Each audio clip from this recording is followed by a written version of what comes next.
It wasn't hearing the doctor say, cancer. It wasn't watching my husband of 12 years pack his bags that same day. The hardest part was keeping my expression perfectly blank when he showed up on my doorstep 2 months later, flowers in hand, with no idea that I'd just inherited my late uncle's fortune. Before I share this story, take a moment to subscribe and join our community. This is about betrayal, timing, and how fate sometimes works in your favor. Daniel and I met in graduate school. I supported him through his early career struggles, while he climbed the corporate ladder. After 12 years of marriage, we'd built what I thought was a perfect life in Boston. That Thursday in October, I had a routine checkup, something I'd postponed twice because I was busy helping plan the launch event for Daniel's new division at his investment firm. Mrs. Clark, I'm concerned about these test results. We need to do a biopsy immediately, the doctor told me. Stage 2, they suspected. Treatable but difficult. My first thought wasn't about myself. It was about how grateful I was to have Daniel's support for what lay ahead. I drove home in a daze, already planning how to tell him. I even stopped to pick up his favorite takeout, thinking a comfortable setting might ease the blow. When I walked in, Daniel was packing. Before I could say anything about my appointment, he turned to me with this practiced speech. Rebecca, we need to talk. I've been trying to find the right moment, but there's never going to be one. I'm not happy. I haven't been for a long time. We've grown apart, and I've met someone else. Someone else. Her name was Kristen, his 26-year-old assistant. They'd been seeing each other for 6 months. I sat there, medical paperwork in my purse, cancer in my body, and listened to my husband explain why he deserved happiness, how their connection was unexpected but undeniable, how he'd already found an apartment. When he finished, he looked at me expectantly, waiting for tears or accusations. Instead, I asked just one question. When were you planning to leave? The movers are coming tomorrow. Kristen thought it would be better if I didn't drag things out, he replied, clearly confused by my calm. Of course she did. Well, don't let me keep you. He left that night, clearly unsettled by my composure. He didn't know I was in shock, not just from his betrayal, but from the collision of these two life-altering pieces of news on the same day. Only after I heard his car pull away did I allow myself to break down, not just for the marriage I'd lost, but for the battle I now faced alone.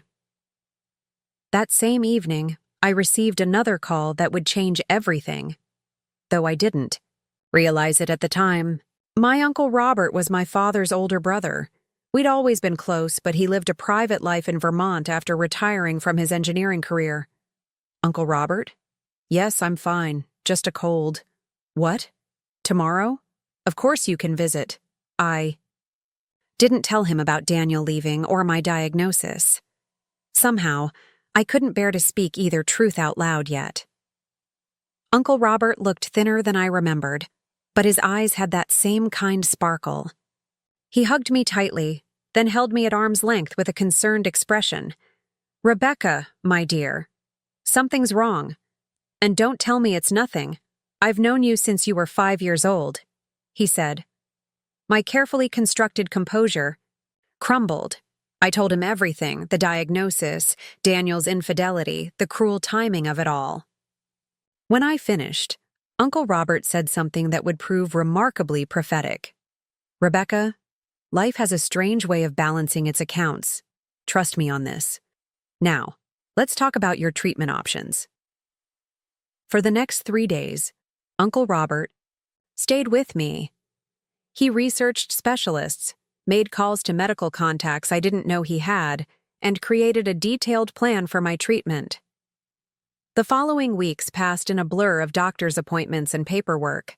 Daniel sent formal separation documents through his lawyer, along with a settlement offer that was barely enough to cover 3 months of expenses. 3 weeks after my diagnosis, I received notice that Uncle Robert had passed away suddenly, from a heart attack. In the midst of everything else, this felt like the final cruel blow. His funeral was small, just me and a few old colleagues. I gave a brief eulogy about his kindness and integrity. A week later, I received a call from his attorney, requesting a meeting. I assumed it was about some small bequest.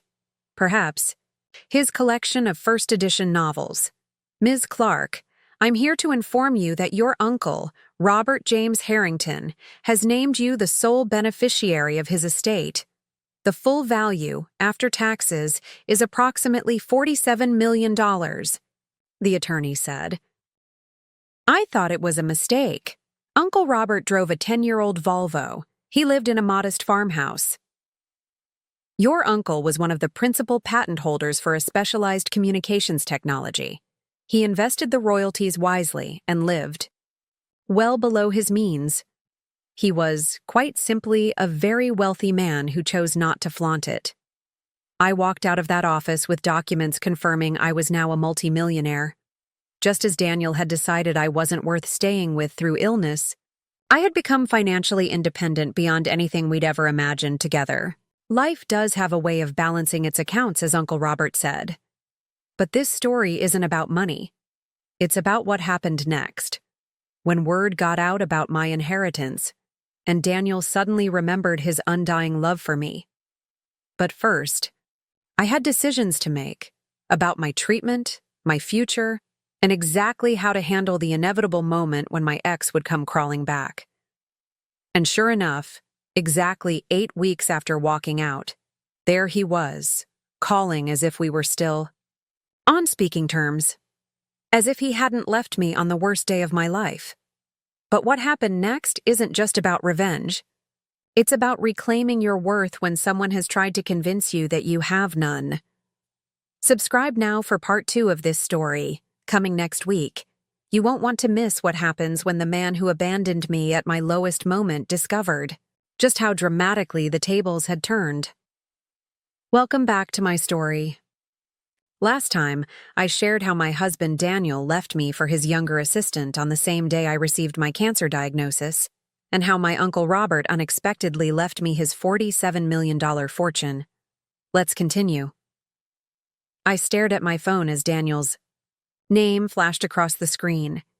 8 weeks of silence, and now suddenly he wanted to talk. I let the call go to voicemail, curious about what excuse he'd invented for reaching out. Rebecca, hi, it's me. I've been thinking about you a lot lately. Just wanted to check in, see how you're doing. Give me a call when you get a chance. His voice was casual, as if he'd just been busy for a few days, not like he'd abandoned me at my most vulnerable moment. No mention of my health, no acknowledgement of what he'd done. Just, give me a call when you get a chance, as if we were old college friends who'd lost touch. I deleted the message and continued unpacking boxes in my new penthouse. I'd decided to move from our suburban home to a building in downtown Boston with excellent security. The kind of place where unwanted visitors couldn't just show up at your door. The next day he called again, and the day after, each message slightly more urgent than the last. Rebecca, I really need to talk to you. It's important. Please call me back. I wondered what had triggered this sudden interest. Then my attorney mentioned that the probate filing for Uncle Robert's estate had been published in legal notices the previous week. Public record. Given Daniel's job in finance, it wouldn't have been difficult for him to connect the dots. The Kiaur. Calls escalated to texts, each one more desperate than the last. We should talk about the divorce settlement. I think we can work something out that's more fair to both of us. I made a mistake. Can we meet for coffee? Just to talk? I miss you, Becca. Every day. He hadn't called me Becca in years.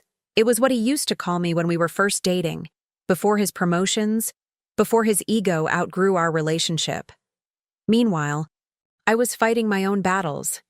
Chemo had begun, and I was navigating this strange new reality where I was simultaneously sicker and wealthier than I'd ever been. The irony wasn't lost on me. I'd hired a top oncologist, moved into my new home, and retained an excellent legal team. With Uncle Robert's money, I could afford proper care and support. I didn't have to worry about working through treatment or how I'd pay medical bills. That privilege wasn't lost on me either. 2 weeks after his first call, Daniel sent flowers. To my new address. Expensive ones. Lilies, my favorite. The card read, "Thinking of you. Can we talk?" No mention of how he'd gotten my new address. The next day, I received a call from Elaine, the wife of Daniel's colleague, Mark. We'd been friends when the men worked together, but had drifted apart after Daniel's promotion. "Rebecca? It's Elaine. I hope it's okay that I called. Listen, I heard about your diagnosis. I'm so sorry, and then with Daniel's situation, I just wanted to check on you." Her careful phrasing, Daniel's situation, told me everything. She was fishing for information while pretending to care about my well-being. "Thank you, Elaine. I'm doing as well as can be expected. How did you hear about my health?" "Oh, Daniel mentioned it at the office party last week. He seemed very concerned. Concerned. After not asking once about my health in the initial weeks after my diagnosis. After leaving me to face cancer alone. Now he was concerned at office parties." "That's interesting," I said carefully. "And did he mention anything else?" There was a telling pause before she answered. "Just that you two might be reconciling. That he's been trying to make amends." So that was his angle. He was already setting the stage for his triumphant return, painting himself as the devoted husband standing by his sick wife. How convenient that his change of heart coincided exactly with my inheritance becoming public record. "I see," I replied. "Well, Elaine, I should go. I have a treatment session soon." As I hung up, I felt something I hadn't experienced since the day of my diagnosis. Clarity. Crystal clear certainty about what I needed to do next. I called my lawyer, Patricia, who had become something of a friend during the past few weeks. "I want to move forward with the divorce," I told her, "and I want to counter his settlement offer with our own terms." "I thought you might," she replied. "I've already prepared the paperwork, just so you—" "No," his lawyer called yesterday. "They want to withdraw their original settlement proposal." "Of course they do," I said.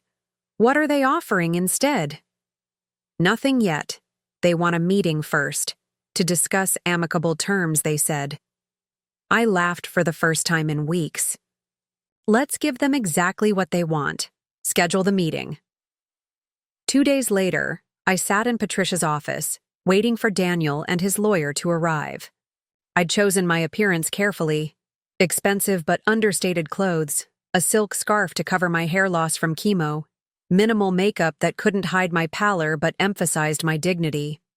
When Daniel walked in, he faltered momentarily upon seeing me. I recognized the look in his eyes. Calculation. He was assessing how sick I appeared, how vulnerable, how desperate I might be for support during my treatment. "Rebecca," he said softly, moving as if to embrace me. I extended my hand instead, forcing him into a formal handshake. His lawyer, Jeffrey Palmer, was a shark I'd met at company functions. He nodded curtly before opening his briefcase. "Mrs. Clark, in light of recent developments, my client would like to discuss a more equitable arrangement regarding the dissolution of marriage."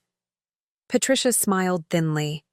"You mean in light of my client's inheritance, Mr. Palmer?" Palmer had the decency to look uncomfortable. "Circumstances have changed for both parties. Mr. Clark feels the original settlement no longer reflects the financial reality of the situation." "Interesting," Patricia replied. "Because when Mr. Clark left my client on the day of her cancer diagnosis for a younger woman, he seemed quite certain about the financial reality then." Daniel leaned forward. "Rebecca, I made a terrible mistake. I panicked when I heard about your diagnosis." "You didn't hear about my diagnosis," I interrupted quietly. "I never got the chance to tell you. You were too busy explaining why your 26-year-old assistant made you feel alive again." The room fell silent. Daniel shifted uncomfortably in his seat. "Regardless," Palmer continued, "my client is willing to withdraw the divorce petition entirely if Mrs. Clark prefers to work on reconciliation." I looked directly at Daniel for the first time. "Is that what you want? Reconciliation?" Hope flickered across his face. Yes, Becca, I've been doing a lot of thinking. What we had, what we still have, is worth fighting for. I want to be there for you through your treatment, through everything. I nodded slowly, as if considering his words. And this change of heart, when exactly did it occur? He reached for sincerity like a drowning man grasping at driftwood. I've regretted my decision since the moment I left. I was just too proud to admit it. That's interesting, I said, because you started calling exactly 2 days after my uncle's estate. Went into public record, his face flushed. That's not... Let me be perfectly clear, I continued. I will not be withdrawing the divorce petition. In fact, I have a counteroffer. Patricia slid a document across the table. Palmer picked it up, scanned it, and his eyebrows shot upward. This is outrageous, he sputtered.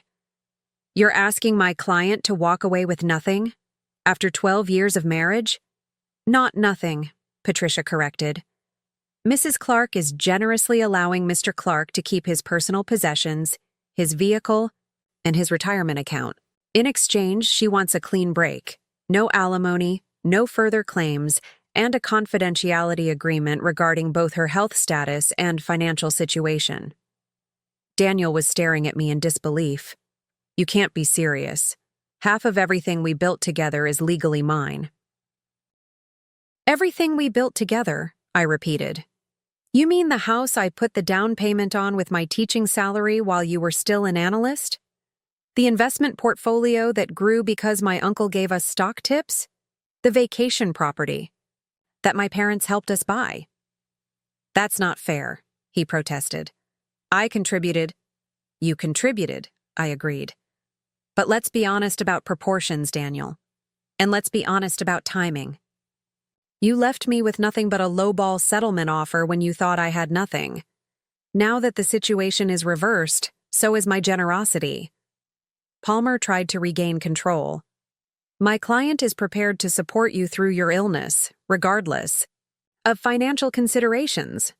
That won't be necessary, I replied. I have excellent health care, a strong support system, and frankly, watching someone pretend to care about me would be more exhausting than the cancer itself. Daniel's facade cracked. This is vindictive. You're punishing me because I made one mistake.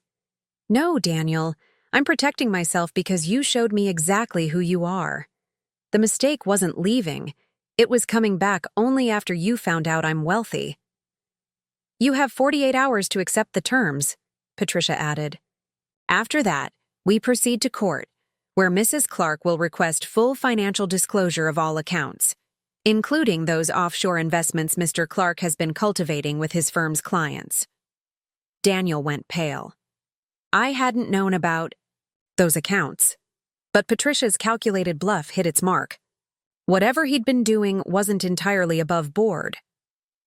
This meeting is over, Palmer announced, gathering his papers. We'll review your proposal and respond accordingly. As they stood to leave, Daniel made one last attempt. Rebecca, please. We can work this out. I still love you. I looked at him calmly. No, Daniel, you don't. You love what I can give you. There's a difference.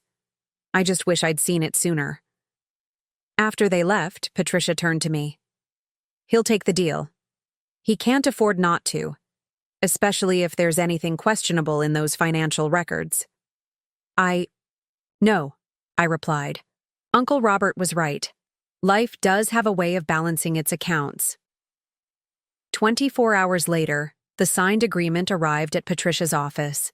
Daniel accepted all terms, asking only for expedited processing. As I left the lawyer's office that day, I felt lighter than I had in months. The cancer battle was still ahead, but I'd freed myself from something equally toxic, a relationship built on conditional love. 3 months later, as I was finishing my last round of chemo, I received a text from Elaine, the office wife who called fishing for information. Thought you should know. Daniel and Kristen broke up. She left him for a director at the firm. Everyone's talking about it. I didn't respond. Some information requires no acknowledgement. Some stories come full circle without our help. 6 months after that, my oncologist delivered the news we'd been hoping for. Remission. The same week, I finalized plans for the Rebecca Clark Foundation, dedicated to supporting cancer patients facing treatment without adequate financial or emotional support. Life after betrayal isn't about revenge. It's about rebuilding with clearer vision. About recognizing that sometimes losing what you thought you wanted makes room for what you truly need. The money didn't heal me. The divorce didn't heal me. Time, treatment, and truth did that. But having resources meant I could focus on healing instead of surviving, on moving forward instead of merely holding on. As for Daniel, I heard he eventually moved to Chicago for a lower position job at a smaller firm. The offshore account issue had apparently caused some professional complications. Sometimes I think about the timing of it all. How if Uncle Cy? Robert had left me his fortune a year earlier. Daniel might have stayed, pretending to love me while secretly resenting my success. How if he hadn't left me on that particular day? I might have spent years with someone whose love was conditional on what I could provide. In the strangest way, cancer and betrayal gave me the clearest vision I've ever had. About love. About loyalty. About what matters when everything else falls away. So if you're facing a similar crossroads, someone who only values you when you have something to offer them, remember this. Their behavior during your lowest moment tells you everything you need to know about their place in your future. Thank you for listening to my story. Remember to subscribe for more real-life experiences that remind us that sometimes losing what we thought we wanted is the first step to finding what we truly deserve. Welcome back to the conclusion of my story. We've covered how Daniel left me on the day of my cancer diagnosis, how my Uncle Robert left me his fortune, and how Daniel tried to worm his way back into my life once he discovered I was wealthy. Today, I want to share what happened next, the unexpected twists that life had in store after I closed that chapter. The first year after the divorce was focused entirely on healing, both physically and emotionally. I'd like to say I immediately flourished, but the truth is more complicated. Cancer treatment is brutal. Some days, just getting out of bed was my only accomplishment. On those days, I reminded myself that I was fighting two cancers, the one in my body and the one that had been in my marriage. 3 months after my final treatment, when my doctor officially declared me in remission, I decided to take a trip. Not a celebration vacation to some resort, but a pilgrimage to Vermont, to Uncle Robert's modest farmhouse that I now owned. I hadn't been back since before his death. The property manager I'd hired had maintained it, but otherwise, it remained exactly as he'd left it. Walking through those rooms again, seeing his reading glasses still on the side table, his jacket still hanging by the door, I felt his presence everywhere. In his study, I found his journals, dozens of leather-bound books filled with his neat, precise handwriting. I hadn't known he kept journals. I brought them back to Boston with me, and each night before bed, I would read one entry. Through those pages, I discovered a side of my uncle I'd never fully appreciated. He wrote about his inventions, his investments, but mostly about his observations of people and life. His insights were profound, often funny, occasionally heartbreaking. 6 months into my reading, I found an entry from 15 years earlier that stopped me cold. Saw Rebecca with her new boyfriend today. Something about him troubles me. He looks at her like she's a stepping stone, not a destination. He'd seen through Daniel from the very beginning. Entry after entry showed his concerns, always tempered with respect for my choices. He never interfered, never tried to warn me. Instead, he watched and waited, ready to help when I eventually needed it. The most stunning revelation came in his final journal. The entry was dated just days before his visit to me after Daniel left. The cancer is progressing faster than expected. Doctor gives me 3 months, maybe 4, Haven't told Rebecca yet. She has enough to handle with that. Husband of hers. I suspect things aren't as perfect as she pretends. Uncle Robert had been dying when he came to help me. The thin appearance I'd noticed wasn't just age. It was terminal illness. Yet he'd focused entirely on my problems, my treatment plan, my future. He'd never said a word about his own countdown.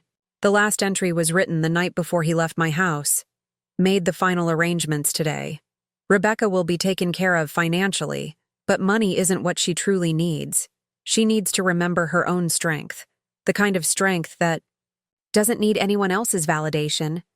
I hope I've shown her what unconditional support looks like, so she'll recognize its absence elsewhere in her life. I closed the journal, tears streaming down my face. Uncle Robert hadn't just left me his money, he'd left me a master class in dignity, in selflessness, in seeing people for who they truly are. With this new perspective, I made two significant decisions. First, I established the Robert Harrington Cancer Support Fund, specifically designed to help patients who had been abandoned by partners during their illness. The foundation provided not just financial assistance, but legal support, housing resources, and emotional counseling. My second decision was more personal. I decided to finally renovate the Boston penthouse I'd purchased after the divorce. For over a year, I'd been living there surrounded by boxes, reluctant to fully settle in. Making it truly mine meant accepting that this new chapter was permanent, not just a temporary situation. I hired an interior designer named Marcus, who specialized in creating healing spaces. At our first meeting, he asked me a question no one else had. What do you want to feel when you walk through your front door? Not what colors I liked, not what style I preferred, what I wanted to feel. It was such a simple question, but it cracked something open inside me. Safe, I answered immediately. And then, peaceful, and eventually, joyful. He nodded as if this was the most natural answer in the world. Then that's what we'll build, a sanctuary that grows with you. Over the next 6 months, Marcus transformed my sterile penthouse into a true home. The process of selecting every element, each fabric, light fixture, and piece of furniture, became a form of therapy. I was rebuilding my environment as I rebuilt myself. It was during this renovation that I received an unexpected call from Kristen, Daniel's former assistant, the woman he'd left me for. Rebecca? This is Kristen Miller. I know this is inappropriate, but I need to talk to you. My first instinct was to hang up. What could she possibly have to say that I needed to hear? But curiosity won out. I'm listening, I said. I wanted to apologize, she said, her voice shaking slightly. What Daniel and I did to you was unforgivable, especially when you were sick. You didn't know I was sick, I replied. Daniel didn't even know yet. I never got the chance to tell him. The silence on the other end of the line was telling. He knew, she finally said. He knew before he left you. He saw the doctor's preliminary report in your purse the night before. That's why he accelerated our timeline. He was planning to leave the following month, but when he saw those papers, the revelation hit me like a physical blow. Daniel hadn't just abandoned me after my diagnosis. He'd deliberately left before I could tell him, to avoid any social obligation to stay. Why are you telling me this now? I asked, struggling to keep my voice steady. Because I just found out he did the same thing to his first wife, she said. Before you, she had multiple sclerosis. He left when her symptoms became noticeable. I only discovered this last week and I couldn't stay silent. After we hung up, I sat motionless for nearly an hour. This new information didn't change my current reality, but it shifted something in my understanding of the past. Daniel wasn't just opportunistic and shallow. There was something fundamentally broken in him, a pattern of cruelty I'd never fully comprehended. I called Patricia, my lawyer, and shared what I'd learned. "Should we reopen anything legally?" I asked. "There's nothing to reopen," she assured me. "The divorce is final, the settlement complete. But if you want my non-legal advice, let this be the final confirmation that you're better off without him. Some people can't face illness in others because it reminds them of their own mortality." That night, I wrote my own first journal entry, inspired by Uncle Robert's practice. Today, I learned that the worst day of my life was actually orchestrated to be exactly that. Daniel saw my medical papers and chose that moment to leave, to avoid any responsibility. The strange thing is, this knowledge feels like a gift. The last tiny part of me that wondered if I somehow failed in our marriage can finally rest. The failure was entirely his. Life continued to evolve in unexpected ways. The foundation grew, helping hundreds of patients navigate both medical and personal crises. I began speaking at cancer support groups, sharing not just my health journey but the relationship lessons I'd learned along the way. At one such event in New York, 18 months after my remission, I met Dr. Stephen Parker, an oncologist, who specialized in holistic approaches to cancer treatment. We bonded over our shared belief that emotional support was as crucial as medical intervention. "The research is clear," he told me over coffee after the event. "Patients with strong support systems have better outcomes. What your foundation provides isn't just comfort. It potentially affects survival rates." Our professional relationship gradually evolved into friendship. He consulted for the foundation, helping us refine our programs. I admired his compassion, his intelligence, his dedication to his patients, but I wasn't ready for anything more. Then, on the second anniversary of my remission, I received an unexpected delivery at home, a small potted Japanese maple tree with a simple note. "Some things grow stronger after being cut back. Congratulations on 2 years. Stephen." It wasn't an expensive gift or a grand gesture. It was thoughtful, symbolic, and offered without expectation. I called to thank him, and for the first time, I heard myself accept his invitation to dinner without hesitation. Our relationship developed slowly, deliberately. I was cautious, hyper-aware of red flags that never materialized. Stephen understood my hesitation and respected my boundaries. He showed up consistently, not just in the exciting moments but in the mundane ones too. 3 years after my diagnosis, 2 years after my divorce, and 1 year into my relationship with Stephen, I received one final communication related to Daniel. It was an article forwarded by a former colleague, financial advisor barred from securities industry after fraud investigation. Daniel had finally faced consequences for the questionable financial dealings Patricia had alluded to during our settlement meeting. According to the article, he'd been gradually misappropriating client funds for years, using his position of trust to enrich himself. I felt no satisfaction reading about his downfall. Instead, I felt a wave of gratitude for how completely I'd extricated myself from his life before the full extent of his character was revealed. That evening, Stephen and I walked along the Charles River, watching the sunset paint the water, gold and crimson. I told him about the article, about the strange closing of that chapter. "You know what I keep thinking?" I said. "If Uncle Robert hadn't left me his fortune, if Daniel hadn't revealed who he truly was, I might still be married to him. I might be caught in his scandal now, maybe even implicated somehow."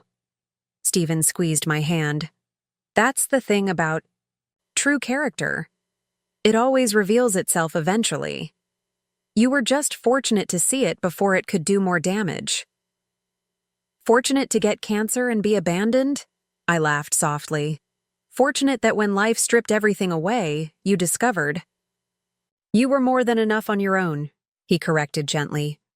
As we turned toward home, my safe space that had evolved from sanctuary to joy just as Marcus had promised, I realized the truth in Stephen's words. The inheritance hadn't saved me. The cancer hadn't destroyed me. Both had simply accelerated the inevitable revelation of what was already there. Daniel's selfishness and my resilience. Today, 5 years after my diagnosis, the Rebecca Clark Foundation has helped over 1,000 cancer patients navigate the personal crises that often accompany serious illness. I'm healthy, I'm loved, and most importantly, I'm certain of my own worth in a way I never was during my marriage. Sometimes the most devastating detours lead us exactly where we need to go. Sometimes we must lose what we thought we wanted to find what we truly deserve. Thank you for joining me for this story. Remember, your worth isn't determined by those who leave when times get tough, but by your capacity to rebuild something beautiful from what remains. Many of you have asked what happened next in my journey. It's been 7 years since my diagnosis, 5 years since my divorce from Daniel, and 4 years since I began my relationship with Stephen. Today, I want to share the unexpected final chapter that brought this story full circle. After Daniel's financial fraud was exposed, I assumed that would be the last I'd hear of him. I was focused on my own life, the foundation's expansion into 3 new cities, my deepening relationship with Stephen, and my own personal growth. I'd finally reached a place where I could go days, sometimes weeks, without thinking about my ex-husband or the way he'd abandoned me. Then came the email that changed everything. It arrived on an ordinary Tuesday morning as I was reviewing grant applications for the foundation. The subject line simply read, "Please read, Anna Clark." I didn't know anyone named Anna Clark. My first thought was that it might be someone claiming to be a relative, hoping to access some of Uncle Robert's fortune. Since the news of my inheritance had become public, I'd received dozens of such attempts. I nearly deleted it without opening, but something made me hesitate. Clark was Daniel's last name, the one I'd reverted to after our divorce because I'd built my professional reputation with it. But Daniel didn't have any close female relatives named Anna. Curiosity won out. I opened the email. "Dear Miss Clark, my name is Anna Clark. I'm Daniel Clark's daughter from his first marriage. I'm 23 years old, and I've been trying to find the courage to contact you for over a year. I recently graduated from nursing school and have been working with cancer patients, which finally gave me the push I needed to reach out. I understand if you want nothing to do with me or my father's past, but I'm hoping you might be willing to meet. There are things I think you deserve to know, and questions I've needed answers to for years. Sincerely, Anna." I read the email 3 times, my hands shaking. Daniel's daughter. In 12 years of marriage, he had never once mentioned having a child. Not a photo, not a child support payment, not a single reference to being a father. I called Patricia immediately. "Is this possible?" I asked after forwarding her the email. "Could he have hidden a child from me our entire marriage?" "It's more than possible," she replied after a brief silence. During our divorce proceedings, we ran a standard asset search. There was a regular monthly payment from his account labeled family obligation that went to an account in Seattle. We assumed it was support for his parents or a sibling. "He told me he was an only child," I said numbly.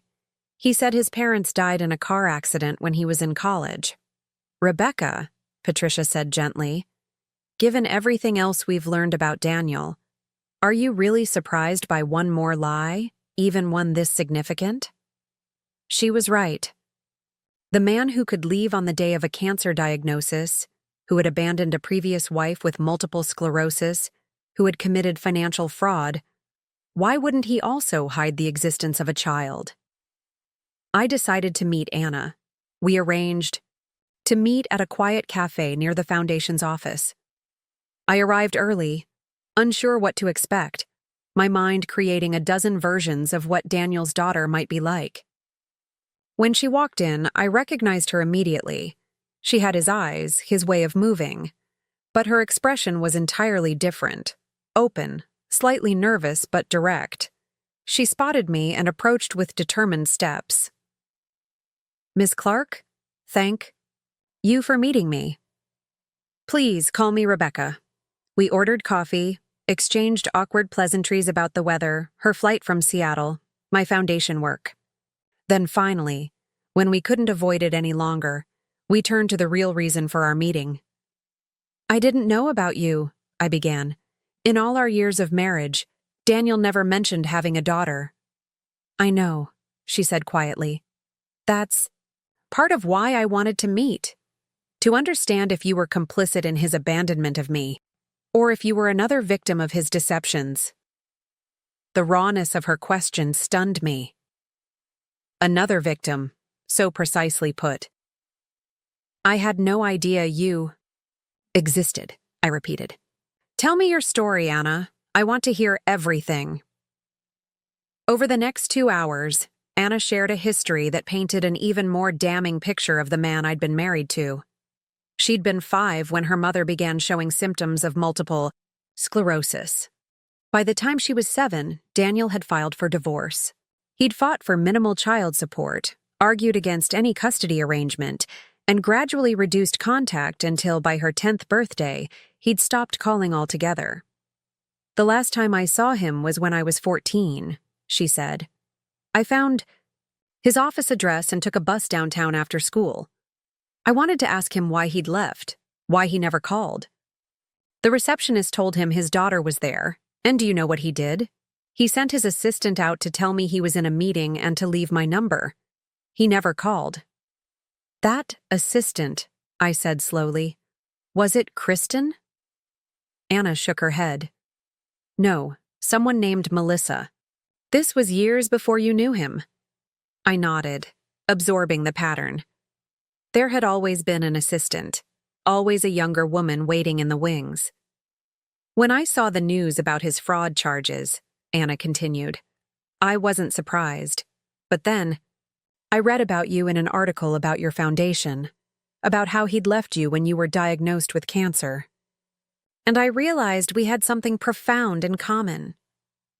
He left us both when we needed him most," I said. "Or when someone we loved needed him most," she corrected. "He left me because my mother was sick. He left you because you were sick. It's the same pattern." We fell silent, 2 women connected by the absence of the same man. "I don't hate him anymore," Anna said after a while. "I used to.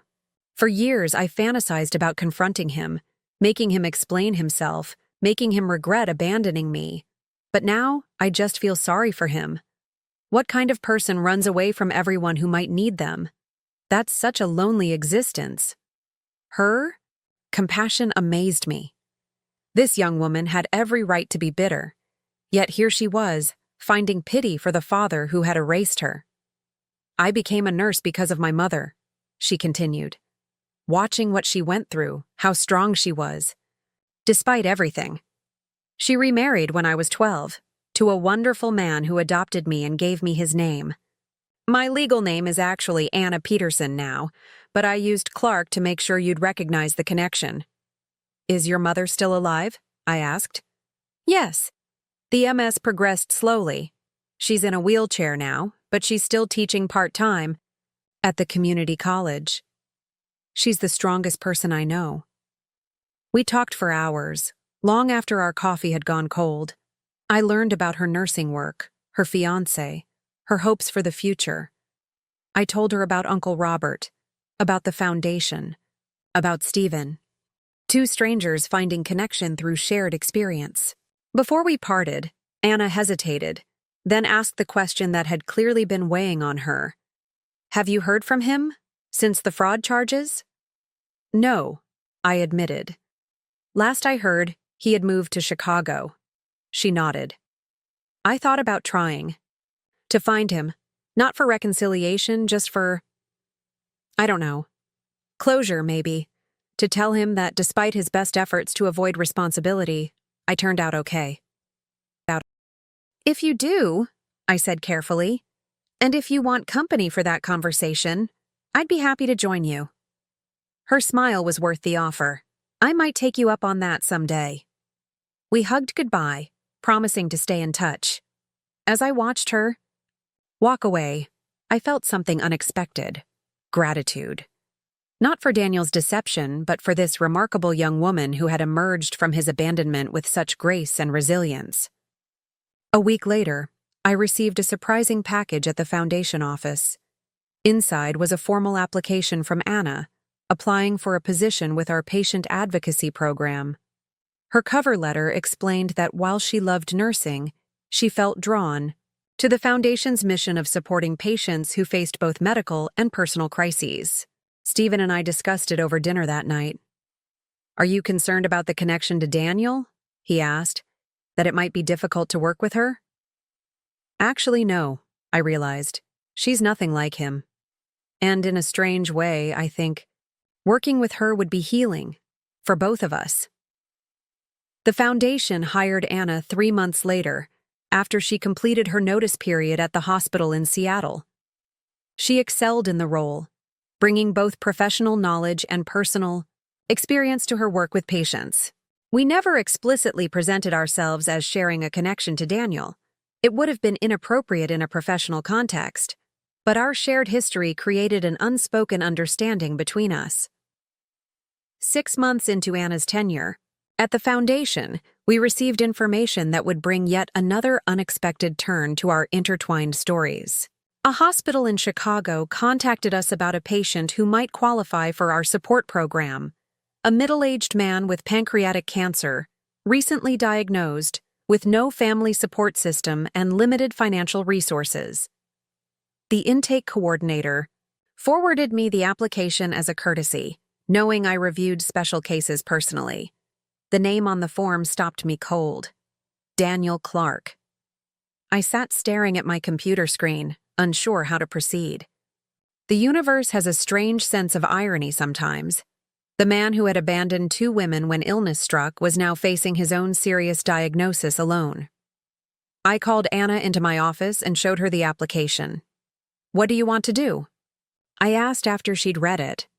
She looked up, her expression a complex mix of emotions I couldn't quite interpret. "What would we do for any other patient in his situation?" "We'd help them," I said simply. She nodded. "Then that's what we should do." "You don't have to be involved," I assured her. "We can assign another coordinator." "No," she said firmly. "I want to handle this case personally." I hesitated.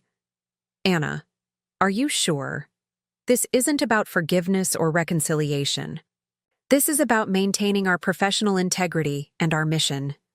"I know exactly what it's about," she replied. "It's about being better than him. About not walking away when things get difficult." 2 weeks later, Anna flew to Chicago to meet with Daniel and set up his support services. I offered to accompany her, but she insisted on going alone. "This is my journey," she explained. "You've already had yours." When she returned, I asked her how it went. Her eyes were clear, her voice steady. "He didn't recognize me at first. It's been almost 10 years since that day at his office. When I told him who I was, he cried. When I explained about the foundation and that we would be providing his support services, he tried to refuse. Pride, I guess. Or shame." "What did you tell him?" I asked. "I told him that sometimes life gives us exactly what we need, not what we think we deserve. That the foundation helps people regardless of their past. And that while I couldn't be his daughter again, I could be his patient advocate if he would allow it." "And did he?" She nodded. "He didn't really have a choice. He has no one else." Over the next 6 months, Anna coordinated Daniel's care from Boston, making monthly trips to Chicago to check on his progress. I kept my distance, maintaining my focus on the foundation's broader work. This was Anna's story. To write, not mine. Daniel passed away peacefully last month. Anna was with him in his final days, not as a daughter, she told me, but as a caregiver, a professional doing her job with compassion. At the small memorial service, which I attended at Anna's request, she gave a brief but powerful eulogy. "Daniel Clark taught me 2 important lessons. First, that we cannot count on everyone to stand by us in our darkest moments. And second, that we can choose to be the kind of person who stands by others anyway." As we left the service together, Anna linked her arm through mine. "Do you ever think about how strangely things work out?" she asked. "If he hadn't abandoned us both, we never would have met. The foundation might never have existed. All these patients we've helped, their lives are better because we chose to transform our pain into purpose." Her wisdom struck me deeply. The symmetry of it all, Daniel leaving us in our times of need, then facing his own illness alone. The foundation born from my experience now serving the man who caused it. Anna and I finding in each other the family connection that Daniel had severed. Life does indeed have a way of balancing its accounts, as Uncle Robert had said, not through revenge or retribution, but through the unexpected connections and growth that emerge from our deepest wounds. As I finish this story, I want to leave you with this thought. We cannot control who stays and who leaves our lives. We cannot prevent betrayal or guarantee loyalty, but we can decide who we become in response to abandonment. We can choose whether to close ourselves off or to open ourselves wider, whether to become bitter or more compassionate. Anna and I chose the latter path. The foundation now serves over 2,000 patients annually. Stephen and I were married last spring, with Anna as my maid of honor.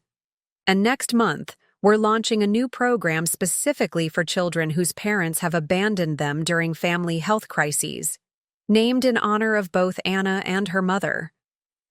The greatest revenge against someone who thought you weren't worth staying for isn't found in their suffering, but in your flourishing. It's found in becoming so whole, so complete in yourself, that their absence becomes irrelevant to your story. Thanks, you, for following this unexpected journey with me. May you find, as I did, that sometimes the people who leave make room for the people who are meant to stay. Welcome to the final chapter of my story. Many of you have followed my journey from betrayal to healing, from diagnosis to recovery, from abandonment to rebuilding. Today, I want to share what happened in the years following Daniel's passing and how the ripples of our story continued to spread in ways I never could have imagined. It's been 3 years since Daniel's funeral. The Rebecca Clark Foundation has expanded to 7 cities across the country, with Anna heading our national patient advocacy program.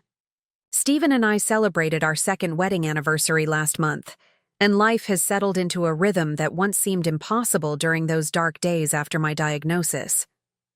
But this story isn't quite complete without addressing the questions.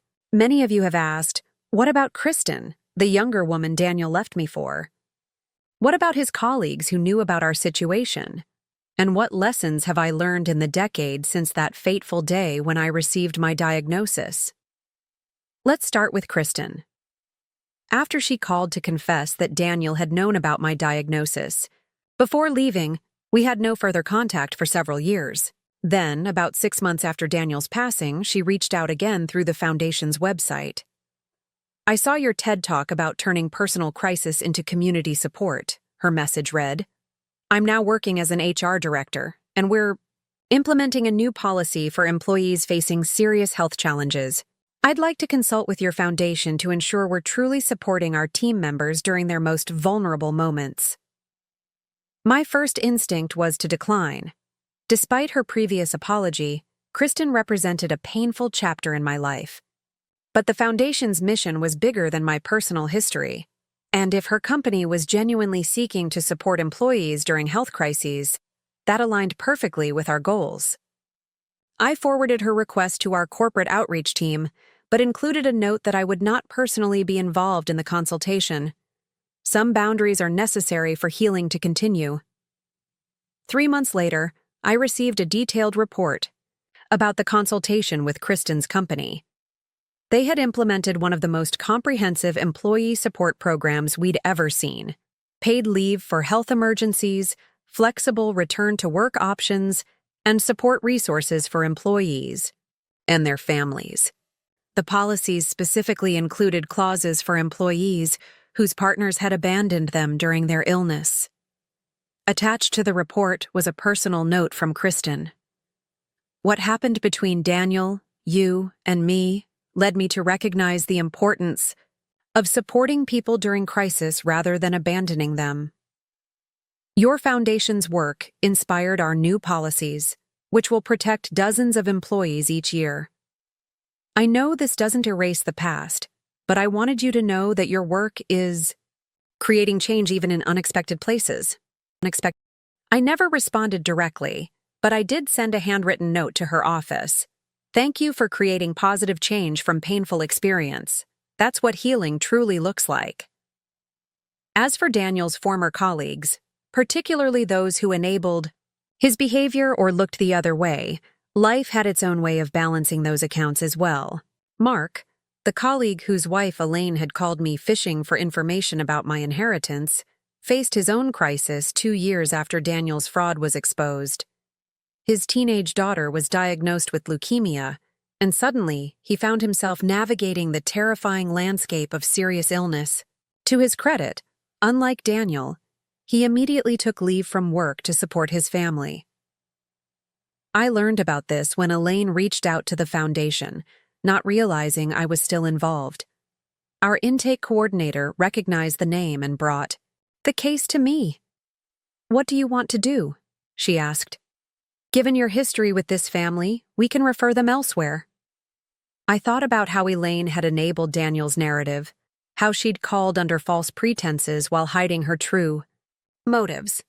But I also thought about their daughter, fighting for her life, and how the foundation's support could make a genuine difference.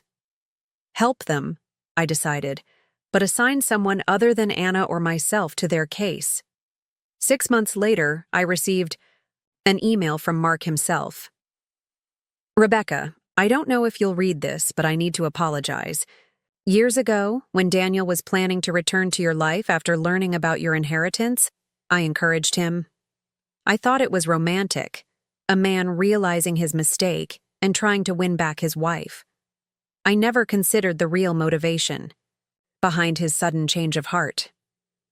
Now, having faced my daughter's illness and understanding what it means to be truly terrified for someone you love, I'm ashamed of my role in Daniel's manipulation.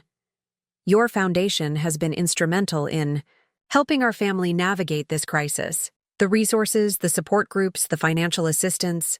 I don't know how we would have managed without them. I now understand what it means to face life's worst moments and recognize who stands beside you when they arrive. Thank you for creating something so meaningful from your pain, and for helping families like mine despite our past." I shared the email with Stephen that evening. "What do you think?" I asked. "Should I respond?" Stephen, with his characteristic wisdom, said, "I think the question is whether responding would contribute to your healing or theirs." After consideration, I sent a brief reply. "Mark, thank you for your honesty. I'm deeply sorry about your daughter's illness, but heartened to hear the foundation has been helpful. Sometimes life teaches us empathy through unexpected and difficult lessons. I wish your family healing and strength during this challenging time." 2 more years passed. The foundation continued to grow, and I began working on a book about resilience and rebuilding after betrayal. Anna married her fiancé in a beautiful ceremony where she asked me to give a reading, a profound honor that brought tears to my eyes. Then came perhaps the most unexpected turn in this long, winding story. I was giving a keynote address at a national oncology conference, sharing the foundation's work and the importance of holistic support for cancer patients. After my speech, a woman approached me, elegant, probably in her 60s, with kind eyes and a quiet dignity. "Ms. Clark, I'm Eleanor Harrington." The name stopped me cold. Harrington, Uncle Robert's last name. "I was Robert's wife for nearly 30 years, she continued, seeing my confusion. "I'm sorry," I stammered. "Uncle Robert was married? He never mentioned—" She smiled gently. "No, he wouldn't have. Our divorce was finalized just before you met Daniel. Robert wanted to protect me from any financial entanglements if his investments went poorly. He was always thinking of others that way. We found a quiet corner in the conference center, and over coffee, Eleanor shared a side of Uncle Robert I'd never known. They had married young, built a life together, but never had children, a source of private grief for them both. Their decision to divorce had been pragmatic, not emotional. A financial strategy as Robert's health began to decline. "We remained deeply connected," she explained. "I knew about you, of course. Robert spoke of you often with such pride. When he learned of your diagnosis and Daniel's departure, he was determined to help. He restructured his will immediately." "Why didn't he tell me about you?" I asked. "You could have been part of his support system during his illness." "Oh, I was," she said. "Just not visibly. Robert knew how overwhelmed you were with your own crisis. He didn't want to complicate your life with more relationships or explanations. That was his way, handling things quietly, efficiently, without drawing attention to his own generosity." "Did you know about his fortune?" I asked. "Of course. I helped him invest the initial patent royalties. But like Robert, I never cared much for displaying wealth. We lived simply because it brought us joy, not because we had to." I studied her face, seeing echoes of Uncle Robert in her expressions, her mannerisms. "Why are you telling me this now, after all these years?" "Because I've been following your work with the foundation. Robert would be so proud of what you've built, and because I think it's time you knew the whole story of the man who helped you rebuild your life." She reached into her purse and withdrew a small leather journal. This was Robert's last journal. He left it with me for safekeeping, with instructions. "To give it to you when I felt the time was right. I think that time is now." That night in my hotel room, I opened the journal with trembling hands. The first entry was dated just after his visit to me following Daniel's departure. "Visited Rebecca today. My heart breaks for her. Facing cancer alone after that fool of a husband abandoned her. But I saw something in her eyes beyond the pain, a strength she doesn't yet recognize in herself. My diagnosis gives me perhaps 6 months. It will be enough time to set things in motion to ensure she has the resources to rebuild. Not just financial resources, though those will help, but the reminder that she is deeply loved, that she has value beyond what anyone else sees in her." The next several entries detailed his meetings with financial advisors, his legal preparations, his quiet organization of his affairs. Then came an entry that brought me to tears. "Spoke with Eleanor today about my plans for Rebecca. As always, she understood immediately. You're giving her more than money," she said. "You're giving her freedom to heal on her own terms. Eleanor has always seen to the heart of things.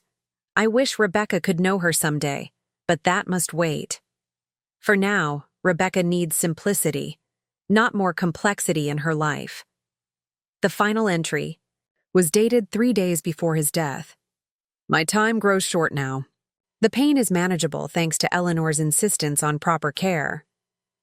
I find myself thinking about legacy, not the patents or the investments, but the impact we have on those we love. I couldn't save my brother, Rebecca's father, from the financial ruin that broke his spirit, but perhaps I can save his daughter from a different kind of ruin. Not by fighting her battles for her, but by giving her the means to fight them herself. I leave this world with few regrets. Chief among them is that I won't see what Rebecca builds from the ashes of her current pain, but I know it will be magnificent. She has always had her father's creativity and her mother's determination. She just needs to remember that about herself. Eleanor has promised to watch over her from a distance, to bring her this journal when the time is right. My Eleanor, my partner in all things, even beyond our marriage.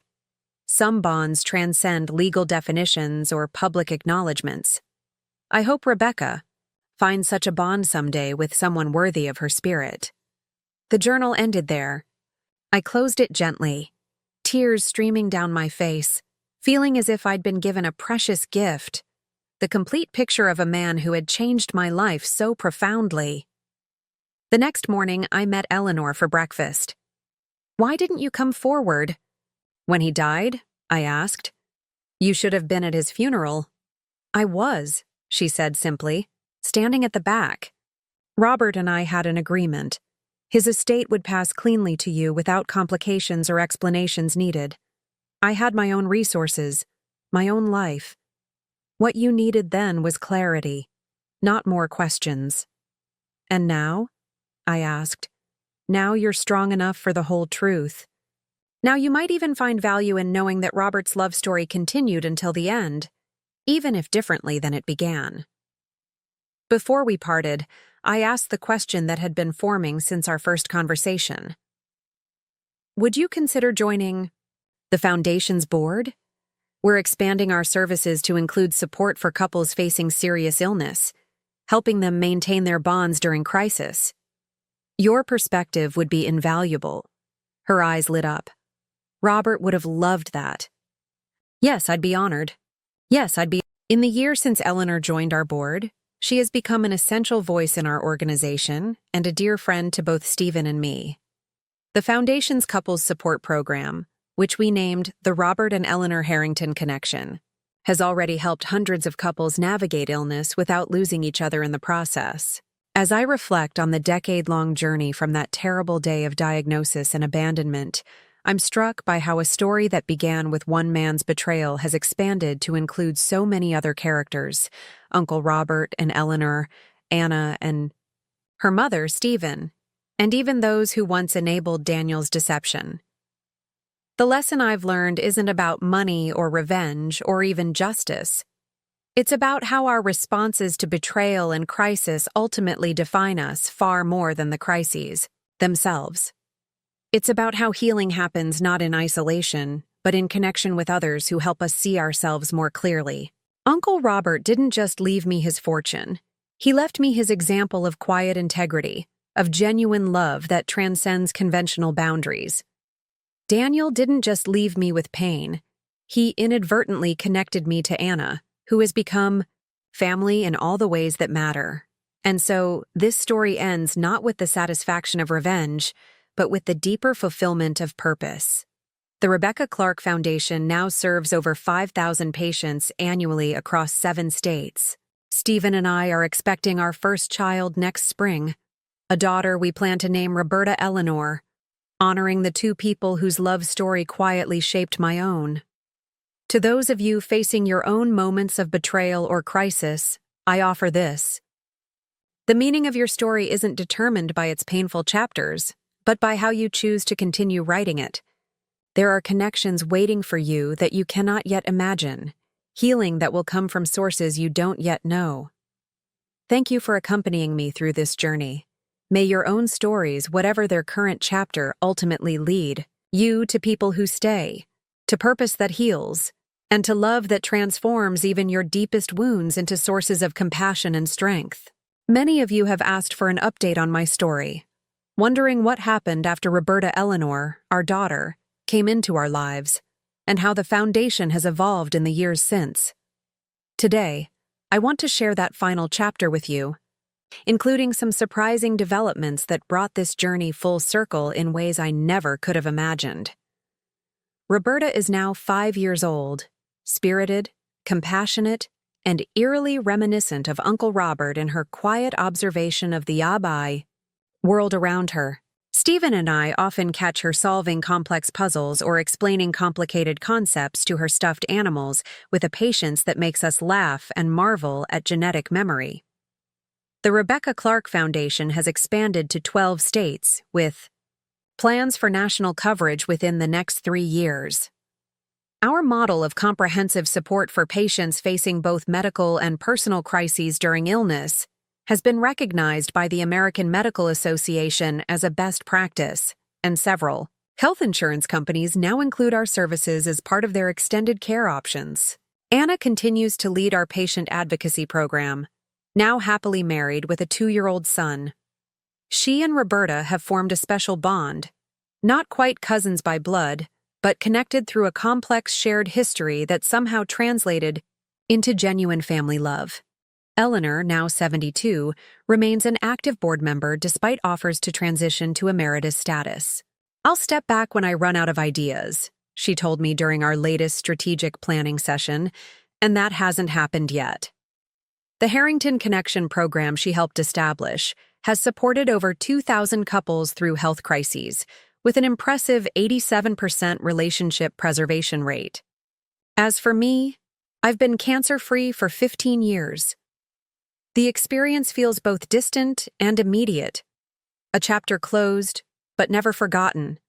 The scar tissue that formed over those wounds now part of my strength. But the most unexpected turn in this story came just last year, when I received a letter with a Seattle postmark. The return address was unfamiliar, but the name caught my attention immediately: Melissa Winters. The name meant nothing until I opened the letter and read the first line. "You don't know me, but I was Daniel Clark's assistant before Kristen, back when his daughter Anna tried to visit him at his office." My hands trembled as I continued reading. "I've followed your foundation's work from a distance for years and recently saw your interview on the National Health Network. Something you said about how patterns of abandonment often repeat throughout a person's life prompted me to finally reach out after all this time. I was the person who had to tell a 14-year-old Anna that her father wouldn't see her. I've carried the shame of that moment for nearly 20 years. I've also carried other information that you and Anna may deserve to know, now that enough time has passed. Daniel wasn't just my boss. He was my cousin. Our mothers were sisters. This family connection was how I got the job initially, fresh out of college. What you likely don't know is that there was a pattern of abandonment in our family that preceded Daniel, one that might help explain, though certainly not excuse, his behavior. Daniel's father, my uncle, abandoned his family when Daniel was 11 years old. He left for work one morning and never came home. No warning, no explanation, just disappeared. They found his car at the airport, but despite hiring private investigators, my aunt never discovered where he went or why he left. The trauma of that abandonment shaped Daniel in ways that became apparent only years later. He developed what our family came to recognize as an intense fear of being needed, of being trapped. Whenever someone became emotionally or physically dependent on him, he would begin planning his escape. I'm not sharing this to garner sympathy for him. What he did to you, to Anna's mother, and to Anna herself was unforgivable. But in the years since his passing, I've been working with a therapist to understand my own role in enabling his behavior, and these patterns have become clearer to me. There's one more thing you should know. When Daniel was diagnosed with pancreatic cancer, he asked me to visit him in Chicago. During that visit, he gave me a journal he'd been keeping during his illness. He asked me to read it after he was gone and decide whether anyone else should see it.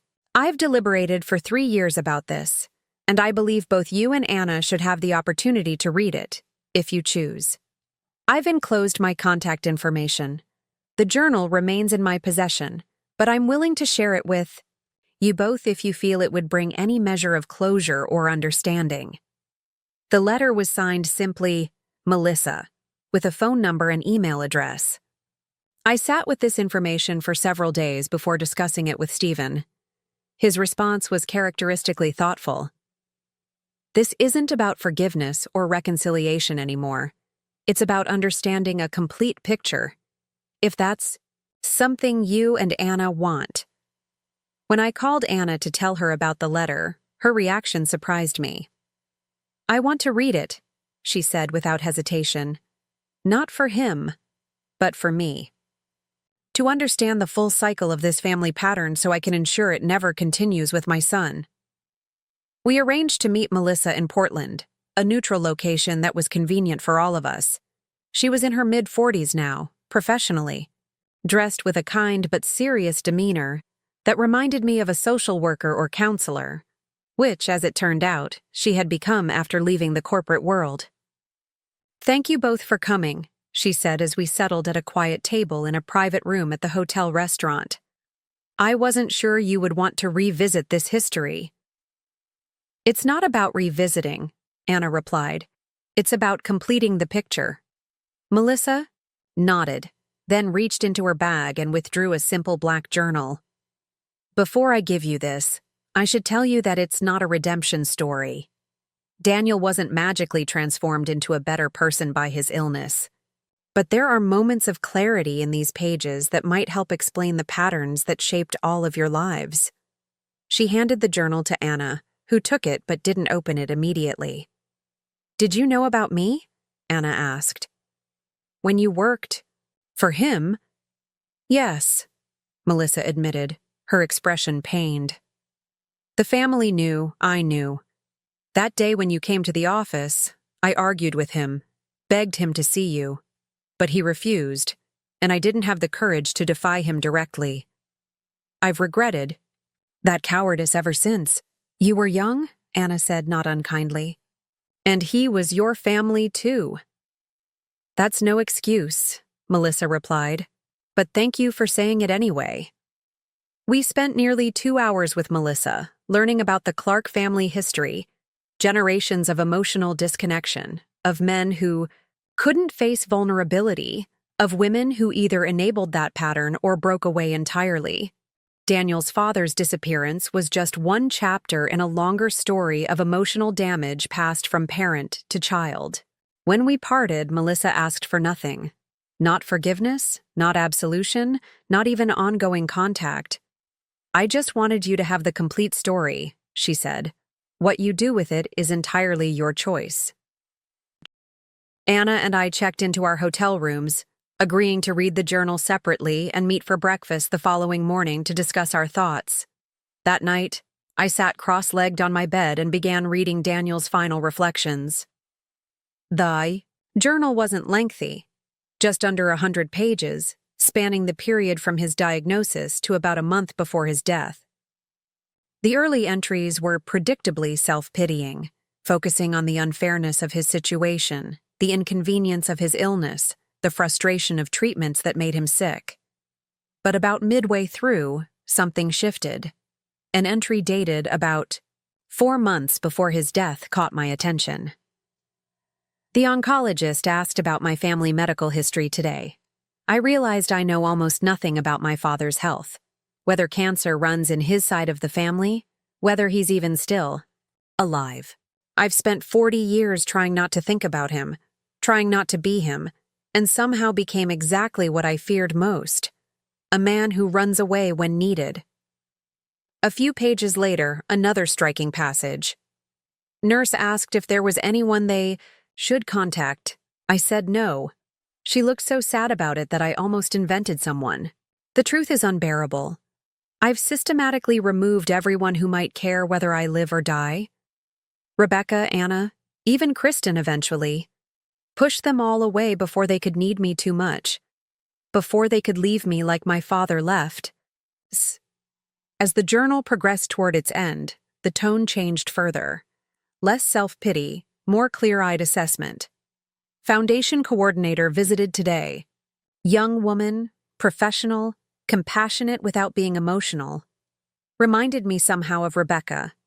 That same contained strength." Then she told me her name. Anna Clark. My daughter. My abandoned daughter. Sitting across from me, offering help. I don't deserve. I pretended not to recognize her at first. Cowardice again. But she knew that I knew. I saw it in her eyes. This wasn't forgiveness. This was professionalism. Humanity offered without personal connection. She's everything I'm not. Everything I could never be. The final entry was dated just 2 weeks before his death. "Anna visited again today. Last time, probably. Brought paperwork, arrangements, no personal conversation, no reminiscing, just kindness without attachment. I want to apologize, but know how empty that would sound now. Some damages can't be repaired with words. Melissa, we'll get this journal when I'm gone. If anyone ever reads these words, know this. The pattern can be broken. Anna broke it. Rebecca broke it. They faced the worst and found strength instead of fear. I never found the courage to break free of my father's legacy. But through the foundation, created because of my failures, perhaps someone else will." At breakfast the next morning, Anna was quiet, her eyes red-rimmed but clear. "Did you read it all?" I asked. She nodded.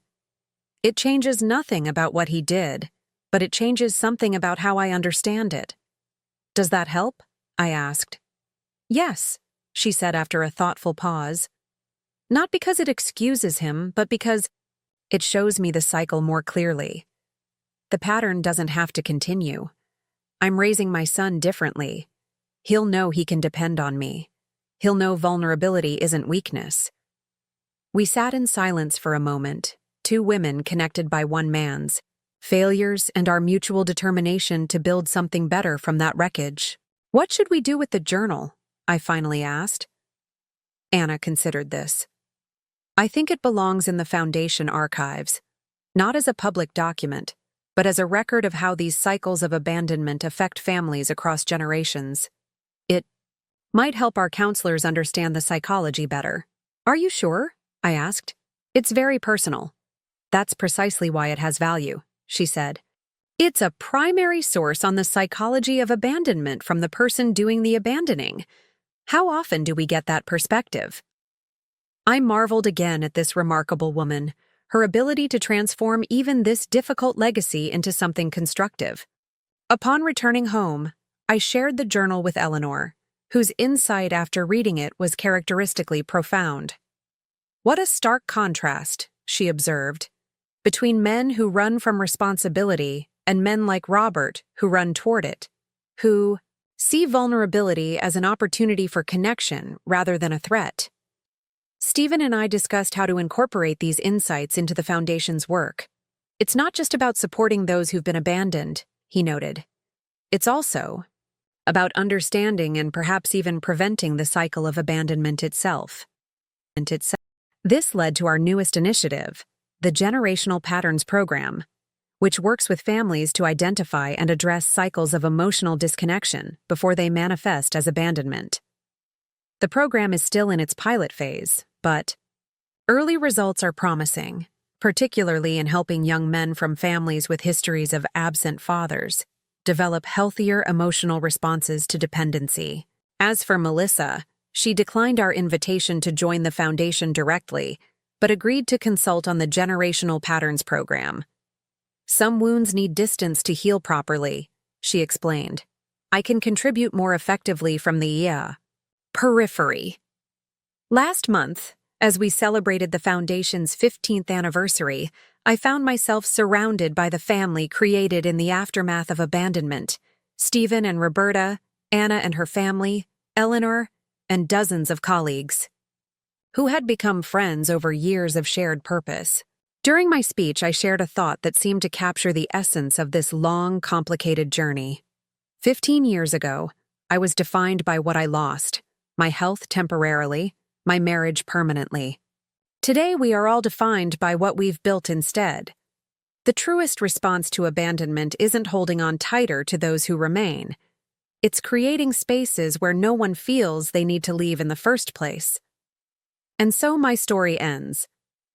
Not with the dramatic revelation of an inheritance that changed everything, but with the quieter recognition that what truly saved me wasn't Uncle Robert's money, but the example of his steadfast presence. Not the Foundation's success, but the purpose it gave me when I needed it most. Not even Stephen's love, precious as it is, but my own renewed capacity to trust and connect after devastation. For those of you facing your own moments of abandonment or betrayal, remember this. The legacy of being left is not inevitable brokenness, but possible transformation. We cannot control who stays, but we can control who we become in response. And sometimes, who we become is someone far stronger, more compassionate, and more complete than we ever would have been otherwise. Thank you for accompanying me through this story. May your own journeys, whatever their current challenges, lead you not just back to solid ground but to higher ground than you've stood on before. 20 years have passed since that fateful day of my diagnosis and Daniel's departure. Looking back from this vantage point, I see now that what seemed like the end was actually just the beginning. The Rebecca Clark Foundation now operates nationwide, having helped over 50,000 patients navigate both medical and personal crises. Roberta, now 20, is studying medicine with plans to specialize in oncology. Anna's son has just started college, breaking the cycle of abandonment that plagued generations before him. The most profound lesson I've learned is this: true wealth isn't measured in dollars, but in connections that remain unbroken during life's hardest moments. My cancer taught me about physical resilience. Daniel's betrayal taught me about emotional resilience. And Uncle Robert's gift taught me about using resources to create meaningful change.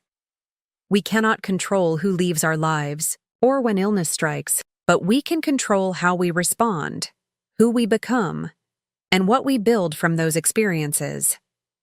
If you take nothing else from my story, remember this: the most powerful response to abandonment isn't revenge or bitterness. It's creating something so meaningful that the abandonment becomes merely the first chapter of a much greater story,